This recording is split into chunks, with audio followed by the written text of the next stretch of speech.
El día de ayer el presidente de la República llevó a cabo una extensa reunión con 18 altos funcionarios del Estado ecuatoriano. Allí estuvo la institucionalidad reunida para buscar las alternativas que permitan enfrentar la crisis en seguridad que vive el país. El presidente manifestó que la descomposición del sistema penitenciario no se ha generado de la noche a la mañana, decían, en unos cuantos meses, sino que hacen falta, expresaba, muchos años de descuido y abandono de todo esto. Hoy se vive las consecuencias, anotaba el presidente, de la politización y corrupción de la seguridad. Se entregaron, y aquí aspectos que lo hemos venido analizando en el programa, se entregaron, decía el presidente, deliberadamente territorios a bandas delictivas para que operaran de manera impune. Hay un crecimiento del microtráfico en varias ciudades del país, pero también está, decía el presidente, el sabotaje a un radar que recientemente había sido puesto a operar en Manabí. Frente a ello, el presidente recalcó que el país no se está enfrentando a la delincuencia común, sino a grandes organizaciones con modernas infraestructuras, sofisticadas armas, complejas plataformas tecnológicas y respaldadas por un músculo económico que rivaliza con los presupuestos de seguridad de muchos estados. El presidente habló de un acuerdo nacional para la crisis, y este acuerdo es lo que vamos a analizarlo con nuestros invitados. Ya está con nosotros el doctor Gustavo Medina, ex procurador del Estado, ex presidente de la entonces Corte Suprema de Justicia, ex diputado, con una trayectoria de servicio en el país. Nos acompaña el doctor Mauricio Alarcón, director ejecutivo de la Fundación Ciudadanía y Desarrollo, y también está con nosotros el doctor Luis Córdoba, docente e investigador de la Universidad Central del Ecuador. Sean ustedes bienvenidos, buenos días. Yo parto, doctor Medina, con un breve análisis de los fundamentos que hizo relación el presidente de la República muy rápidamente. La crisis que hoy vivimos no es de reciente data, es un acumulado histórico de acciones que se dejaron de hacer, miradas para otro lado, o de pactos mafiosos. Bienvenido, buenos días. Vamos con esa primera lectura, doctor Medina. Gracias, Carmen, por esta bondadosa invitación. Un placer compartir este panel con tan distinguidos contertulios. Hay un hecho indiscutible. El país ha sido tomado por el narcotráfico y la delincuencia organizada.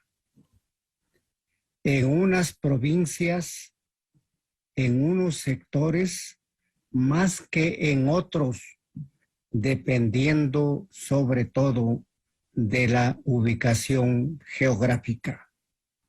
Y este fenómeno no es de reciente data, viene sobre todo desde hace 15 años.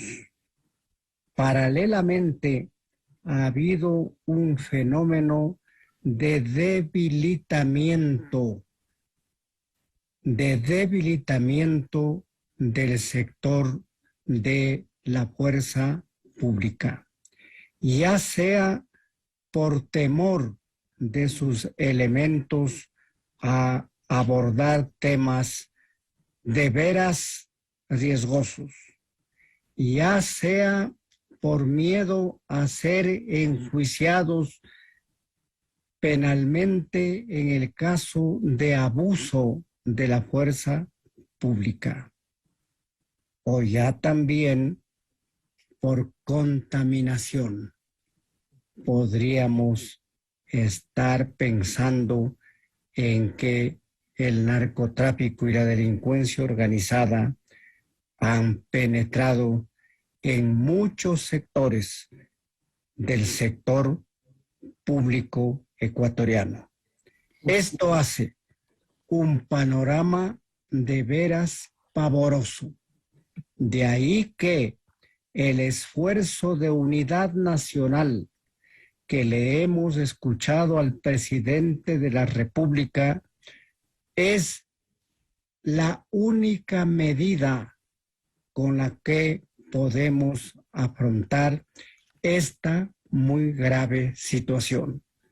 Todos los sectores del poder público, sin distingo de ninguna naturaleza, pensando en el país y en su futuro, deben comprometerse para mitigar al menos este durísimo factor, porque el país está frente a una disyuntiva. O prevalece el crimen organizado, el narcotráfico o la paz de la República.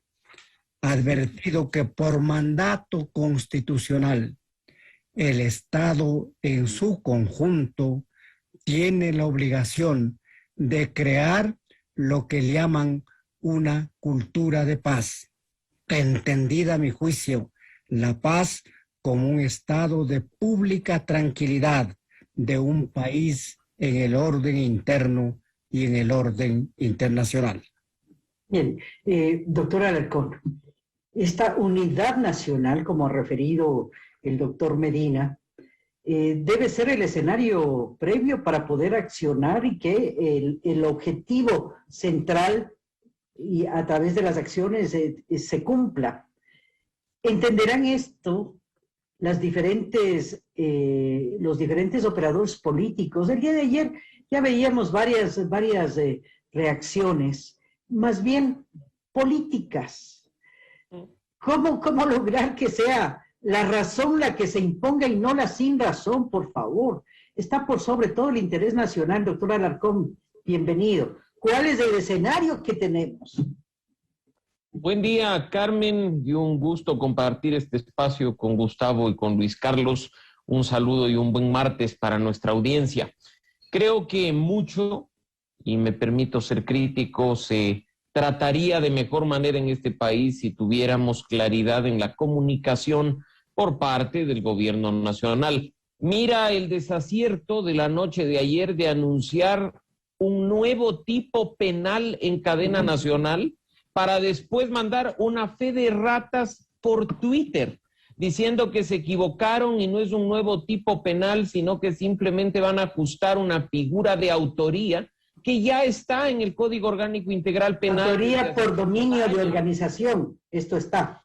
Y partamos de eso, una situación como la que se vive actualmente, y que como ya lo han dicho, se ha venido arrastrando desde hace muchos años en nuestro sistema de rehabilitación social, demanda un liderazgo con decisión, no demanda pronunciamientos que parecen decálogos de buenas intenciones. Demanda además voluntad de cooperar con todos los actores políticos y eso va en doble dirección, especialmente cuando se quiere trabajar, por ejemplo, en la clásica cuestión de las reformas normativas, pero sobre todo, y esto hemos sido desde sectores de la sociedad críticos con todos los gobiernos sin excepción. Si un funcionario público, Carmen, no cumple con el rol que le corresponde, no cumple con las funciones que le fueron asignadas, pues simplemente debe dar un paso al costado, debe ser removido por el presidente de la República. Esto no es una muestra de debilidad, por el contrario, sería una muestra de sensatez. Quienes debieron liderar y prevenir lo que sucedió el pasado viernes en la penitenciaría del Litoral deberían ya estar siendo sujetos a evaluación respecto a si cumplieron o no el rol que les asignó el presidente de la República. Y en función de ello, tomar decisiones a futuro. Y mira que es tan simpático lo que ha sucedido en las últimas horas, que en la mesa de diálogo convocada por el presidente de la República hasta tuvo que sentar al Consejo de Participación Ciudadana, al que hace pocas semanas quería eliminar. Y ahora le asigna funciones al Consejo de Participación Ciudadana que, a mi humilde criterio, poco o nada contribuirán a la situación que actualmente vive el sistema de rehabilitación social. ¿Con qué objetivo? de decirle a los ecuatorianos, ¿algo estamos haciendo todos? No. Decisiones concretas, no simplemente malos ámbitos de comunicación y decisiones tomadas al apuro. ¿Podía haberse prevenido lo que ha sucedido el viernes pasado? Indudablemente que sí. No nos dijeron, por ejemplo, Carmen, que no podían ingresar los militares porque le echaron la culpa a la Corte Constitucional y demás. ¿Qué pasó el día de ayer? ¿Cambió el panorama de la Corte Constitucional? No. Cambiaron las decisiones por parte del gobierno nacional. Así es que un llamado a la sensatez a todos los actores políticos sin excepción, incluidos aquellos que hoy ostentan el poder. Doctor Córdoba, bienvenido, buenos días. La semana pasada analizábamos con usted un estudio realizado, una investigación realizada por la Universidad Central del Ecuador, por los estudiantes, y usted liderando este proceso. Allí nos dibujaba lo complejo del problema que hoy vivimos en el país, consecuencia de esta suerte de pacto mafioso. Las líneas trazadas la noche de ayer por el presidente de la República son una respuesta que podrían combatir este crimen organizado tan enraizado y permeado en nuestra sociedad. Vamos con una primera visión. Bienvenido, buen día. Muy buenos días, le agradezco muchísimo por la invitación. De igual manera, un saludo muy cordial al doctor Gustavo Medina, a Mauricio, a la audiencia. Yo creo que lamentablemente el pronunciamiento del presidente del día de ayer muestra que el gobierno está muy corto de ideas frente a un problema enormemente complejo que está desbordando a la estatalidad ecuatoriana. ¿Por qué digo esto? Porque evidentemente la forma como ha demorado el pronunciamiento del presidente y después de hacer una reunión con bombos de todas las funciones del Estado, olvidándose de actores centrales en el proceso de rehabilitación social, demuestra realmente que no se está mirando el problema en su complejidad. Y quisiera dar ahí 4 elementos. Primero, ayer se lleva a cabo una reunión en donde se les excluye a la Defensoría del Pueblo y a la Defensoría Pública de un espacio de diálogo en donde esas dos instituciones juegan un rol central. Porque lo que se está discutiendo no es solo el enfrentamiento con bandas carcelarias, es la vida, es la supervivencia de más o de cerca de 40.000 privados de libertad. Segunda cuestión gravísima que me parece que se ha señalado. Ayer el presidente ha planteado que el bien principal es la paz y el orden. Pero yo quiero recordar a la audiencia que la paz y el orden también fue el bien principal de las dictaduras. ¿O acaso creen que en la época de Pinochet no había paz y orden? Entonces, por lo tanto, ese no es el principio y el horizonte de un orden democrático. Y me parece que ahí está errando nuevamente el gobierno. Porque lo que se requiere recuperar es la autoridad, que es muy distinto al orden. Y pretende militarizar las cárceles para recuperar el orden, pero no lo va a conseguir ni el orden ni peor aún la autoridad. Porque mientras no haya condiciones de vida adecuadas para los miles y miles de privados de libertad, empezando por un plato de comida digno de un ser humano, es muy difícil que esto vaya permitiendo recuperar la autoridad dentro de un espacio en el que se ha desmontado y socavado esa estructuración. El tercer elemento, el presidente ayer ha reconocido algo que nosotros venimos sosteniendo, y esto me parece positivo, el hecho de la necesidad de depurar a la fuerza pública, porque es evidente la complicidad y la participación de ciertos elementos de policía, de Fuerzas Armadas, en los procesos que hemos sido testigos, no solo en las masacres carcelarias, sino también por fuera de ellas. Pero no ha explicado cómo va a llevar a cabo esa depuración. Y lo más grave, que ya lo ha mencionado también Mauricio, ¿cómo es que no se les pone ni siquiera bajo observación y sospecha a quienes han estado al mando de la seguridad durante estos primeros meses de gobierno y se persiste en mantenerlos en los cargos sin ni siquiera dar la posibilidad para analizar si sus conductas y sus respuestas ante estas crisis han sido las más adecuadas? Y el cuarto elemento para cerrar esta intervención, me parece gravísimo que no se dimensione que el problema no está en resolver el conflicto entre gente que se está matando adentro porque se llevan mal, porque se caen mal. Porque un poco lo que plantea el gobierno es que va a intermediar entre los jefes de las bandas para que se pongan de acuerdo en un pacto de convivencia pacífica. Eso significa realmente haber perdido la proporción o no haber nunca tenido la proporción de por qué esos conflictos internos están estrictamente relacionados con la violencia criminal en las calles. Hablaba el presidente de un proceso de pacificación con la asistencia de organismos internacionales. No vamos a negociar, decía, con los delincuentes, pero se va a buscar la pacificación, cómo hacerlo. Doctor Medina, vamos por la propuesta del presidente. Él habla de un cambio en la normativa, ya refería el doctor Alarcón a la creación de este nuevo tipo de delito que existe en la norma. También hablaba del uso progresivo de la fuerza. Es necesario un cambio al marco legal para posibilitar la acción del Estado frente al narcotráfico, al crimen organizado. Doctor Medina. Habilitamos el micrófono, por favor.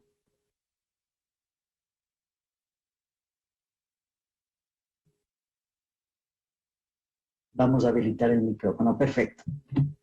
Para acometer, decía, fenómenos tan complejos como el que nos ocupa, hay que tomar un cúmulo de medidas.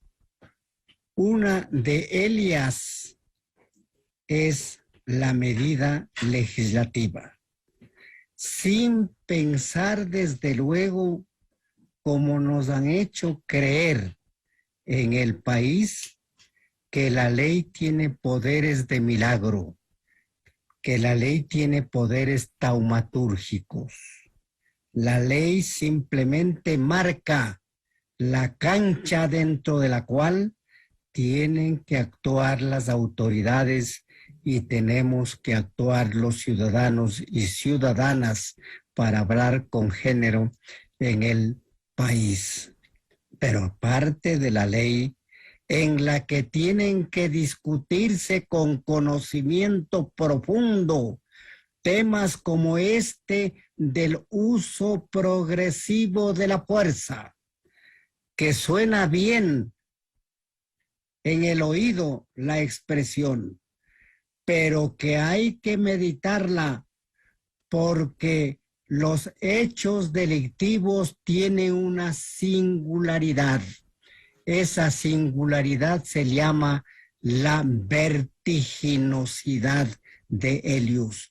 Ocurren en segundos y los miembros de la fuerza pública tienen que estar preparados emocionalmente para afrontar con seriedad problemas vertiginosos de esta naturaleza.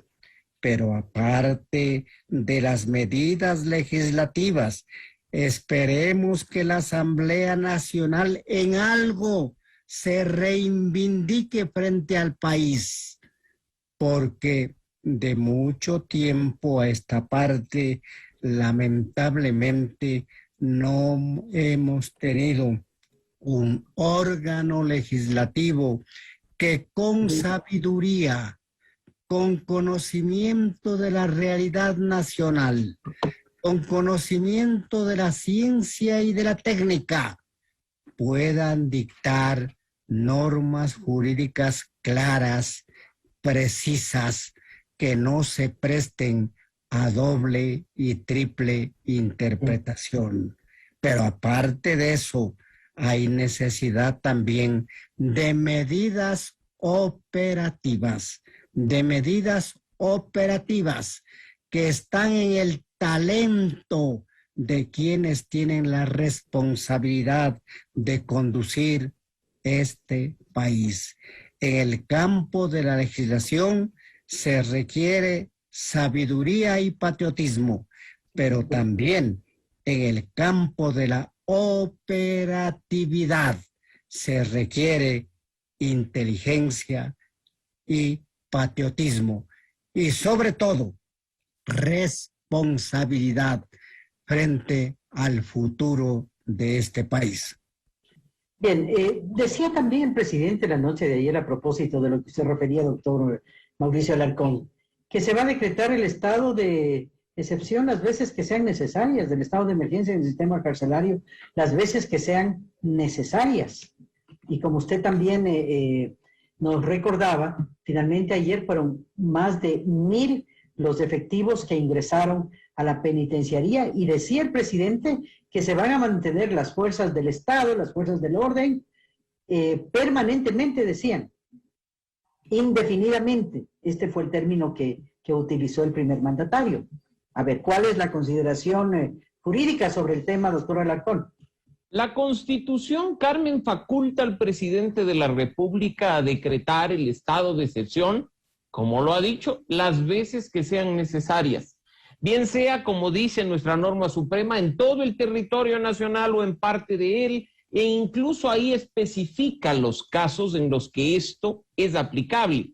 Se habla de conflictos armados, se habla de agresiones, se habla también de esto a lo que ahora se echa mano de manera tan frecuente, la grave conmoción interna, la calamidad pública, pero hay que entender que de acuerdo con la propia Constitución, el decreto de estado de excepción pasa por un control de constitucionalidad, para que el presidente en ejercicio de la atribución no simplemente crea que puede decretarlo y nada más.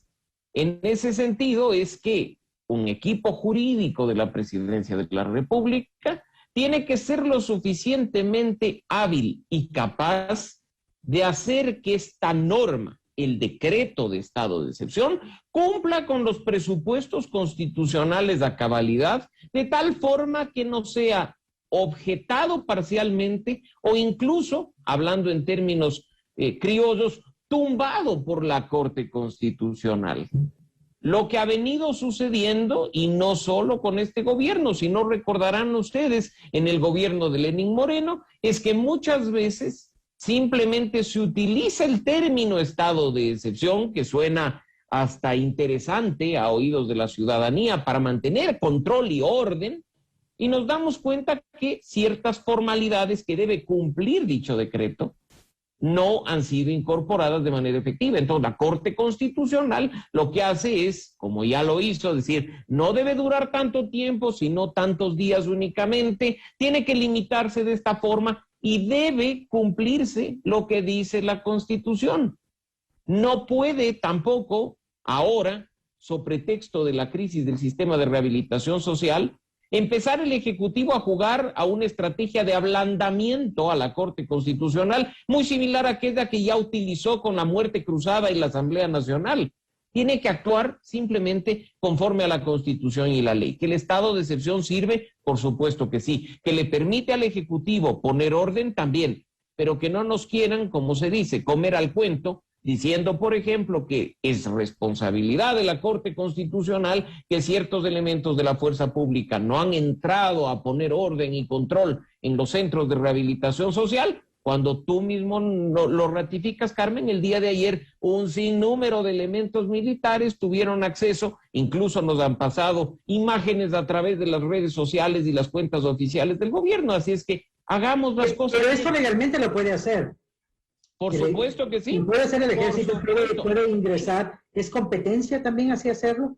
Ciertos temas son competencia. Tú no le puedes encargar, aunque alguna gente incluso interpreta la decisión que esto va más allá de lo nacional, lo internacional. El sistema interamericano de derechos humanos habla sobre la responsabilidad de las fuerzas de orden internas y externas, y en ese sentido te dice que hay ciertas cuestiones de seguridad interna que no pueden ser encargadas a las Fuerzas Armadas, no porque las Fuerzas Armadas o los temas me caigan mal o no sé, sino porque la preparación, Carmen, y esto te lo podrá ratificar algún experto en estos temas, la preparación de un elemento militar es muy distinta a la de un elemento policial. Se preparan hasta para disparar de manera diferente, por lo tanto, tienen claramente delimitado cada cosa. Y de nuevo, Si no se hubiera podido, lo que sucedió el día de ayer, ¿qué es? Y en ese sentido, simplemente lo que hace la Corte es delimitar las acciones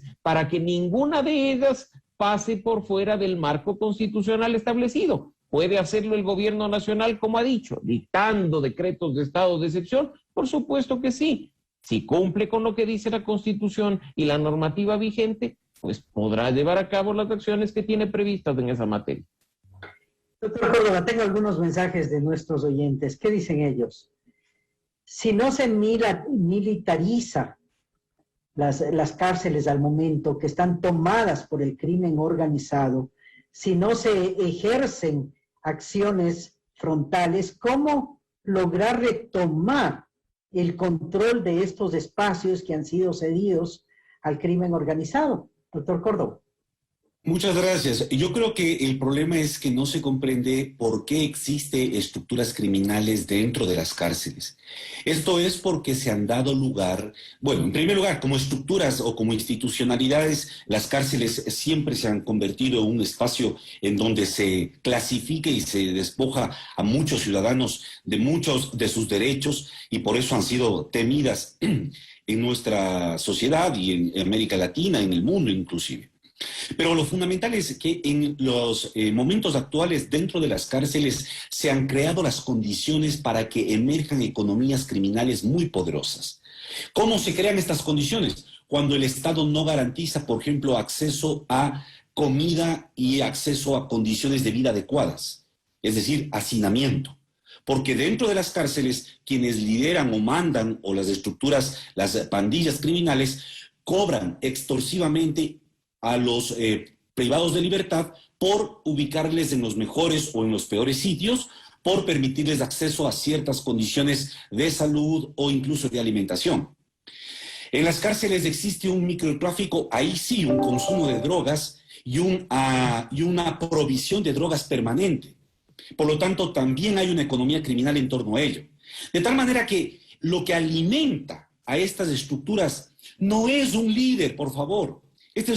No es que cortando la cabeza o poniéndoles de acuerdo a los 2 o 3 líderes ya se resuelve el problema. Eso es no entender que hay un circuito económico ilícito que se mueve dentro, pero también fuera de las cárceles. Las cárceles en el Ecuador actualmente son estructuras porosas, y esta porosidad que se constituye, que se ha tejido con muchos años de anticipación, evidentemente, eso no se va a terminar con la militarización. Claro, que se requiere romper esos circuitos externos. Claro. Pero ¿cómo romper? Porque lo que pasa ahora en las calles se planifica en las cárceles. Pues. No necesariamente, eso no hay evidencia de que esto sea así, no necesariamente, pero ¿cómo romper eso? Primero, nosotros hemos dicho claramente, hay que depurar a las fuerzas de seguridad para garantizar que los anillos de seguridad realmente cumplan ese rol. Segundo. Pero la coyuntura, ¿qué respuesta dar a la coyuntura? Bueno, ahora, ¿hacer qué? Es que la coyuntura necesita medidas de corto, mediano y largo plazo. Correcto. El gobierno no está pensando, me parece, en todas las medidas. Decíamos el tema de los estados de excepción. ¿Qué ha dicho la Corte Constitucional desde el 2019? Le ha dicho al gobierno de entonces y al gobierno actual, tiene que tomar medidas estructurales para establecer un nuevo marco jurídico si es necesario, pero también de política pública para enfrentar este desafío. El gobierno está haciendo caso omiso de ello. Y pensemos, por ejemplo, en un asunto central, el tema del control del lavado de activos. Por favor, todo el mundo hablamos de narcotráfico o hablamos de economías criminales, pero el lavado de activos es el filtro principal que debería tener todo Estado si es que quiere realmente enfrentar el crimen organizado.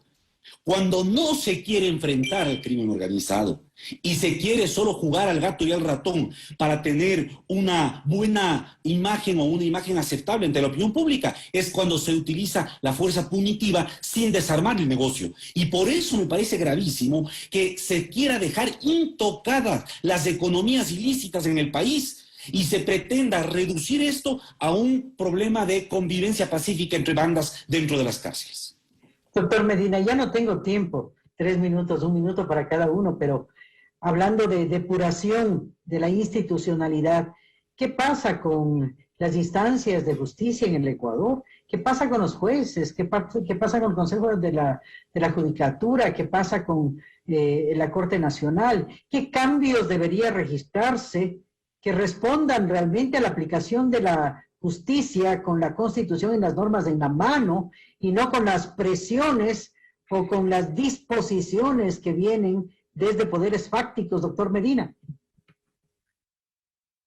Creo que si en algo debemos ponernos de acuerdo es que el tema carcelario es un tema muy complejo que contempla una serie de aristas, entre ellas la acción de la Administración de Justicia en todas sus manifestaciones, en el orden fiscal y en el orden del juzgamiento, pero también en el orden del manejo de las cárceles.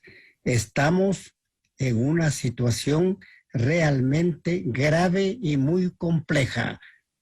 Hay que tomar el control de las cárceles.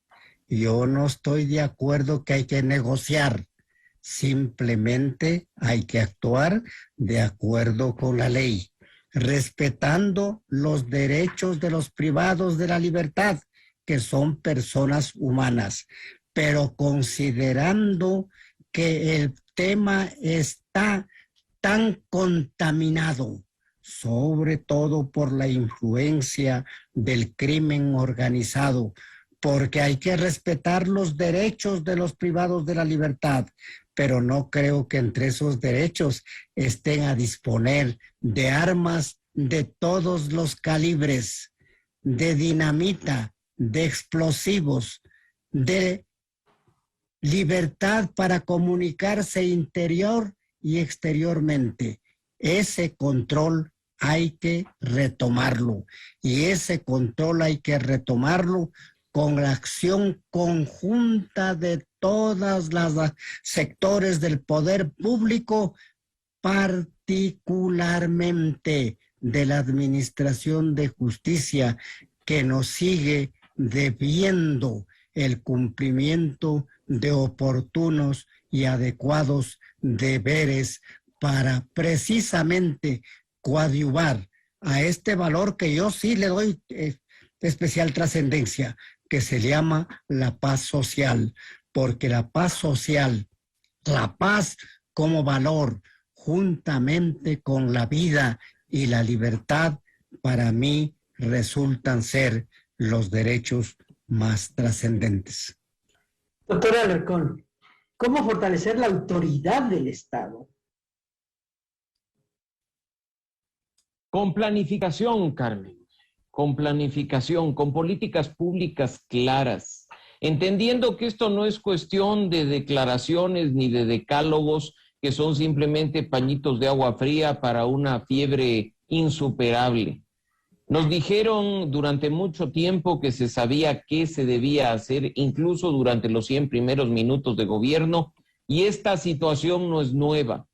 El plan de gobierno incluso de 2013 de Guillermo Lasso, cuando nos presentaban una propuesta por día, incluso a través de las redes sociales, ya nos hablaba de un plan de mejora del sistema de rehabilitación social. ¿Por qué no hacerlo una vez en el poder cuando la crisis, 8 años después de ese primer intento de llegar a la presidencia de la República, está pasando factura? Lo grave de todo esto es que se está actuando para la coyuntura. Y como ya lo dijo Luis Carlos, no para el mediano y largo plazo. Trabajen en función de políticas públicas claras para que de ellas se deriven planes concretos de mejora al sistema de rehabilitación social. Y además, si el gobierno tiene en este momento tan buenas relaciones internacionales como lo ha demostrado a propósito del sistema de vacunación, que no simplemente nos diga que va a pedir asistencia a Gran Bretaña, a Estados Unidos en el tema, sino que de una vez por todas concrete, por ejemplo, créditos no reembolsables de los organismos multilaterales para construir aquellas obras que están pendientes y que, por ejemplo, pondrían fin al hacinamiento carcelario, por un lado, y al tener en un mismo lugar a tantas personas confabulando para llevar a cabo acciones como las que lamentablemente nos han dejado más de 330 muertos en el año 2021. Doctor Córdoba, justamente con esto concluimos. ¿Cuánto podrían aportar las naciones amigas? Ha hablado el presidente de la República, en efecto, de Reino Unido, ha hablado de Israel, ha hablado de Colombia, de Estados Unidos y también de varias instituciones supranacionales de la Unión Europea, por ejemplo. ¿Qué se puede hacer? Este es un tema global, además. El problema del narcotráfico, el crimen organizado es global. Con eso concluimos, doctor Córdoba. Muchas gracias. Sin duda alguna, yo creo que se puede hacer mucho con el acompañamiento de la comunidad internacional, pero nada se podrá hacer si no se tiene un plan claro en el caso ecuatoriano. Porque cuando uno va a pedir cooperación o ayuda a otras naciones, lo primero que le van a decir es cooperar ¿para qué? ¿Ayudarte en qué? Yo creo que en el Ecuador el gobierno todavía está dejándonos con una deuda enorme para enfrentar este desafío. Me temo mucho, y ese es un temor que ojalá no se cumpla, pero me temo mucho que vamos a ser testigos de una nueva masacre o de un nuevo estallido de violencia en las próximas semanas, y no necesariamente dentro de las cárceles, con lo cual volverán a ponerle al gobierno en aprietos y al país de rodillas ante esta terrible flagelo que todavía no está siendo procesado como debe ser. ¿Por qué considera usted que puede existir esta nueva explosión, esta nueva masacre? Porque lo que está de por medio en la violencia criminal es una pugna por control de rutas del narcotráfico, no es una pugna por un pabellón de la cárcel. Y eso no está siendo mirado en la dimensión que se requiere. ¿Por qué se está concentrando la violencia criminal en Guayaquil o en la zona 8, como ahora se denomina en la administración geopolítica de nuestro país? Porque evidentemente en ese espacio es donde está dándose el mayor acopio de droga para su distribución. Por lo tanto, no se está leyendo lo que está pasando y nos están otra vez vendiendo una película que va a tener un final trágico si es que realmente no hay cambios radicales en el gobierno. Espero equivocarme, pero lamento que las previsiones y los elementos de juicio no nos conduzcan a un futuro cercano positivo si es que esto sigue así. Bien, muchas gracias por habernos acompañado, al doctor Gustavo Medina, al doctor Mauricio Alarcón y al doctor Luis Carlos Córdoba por haber estado con nosotros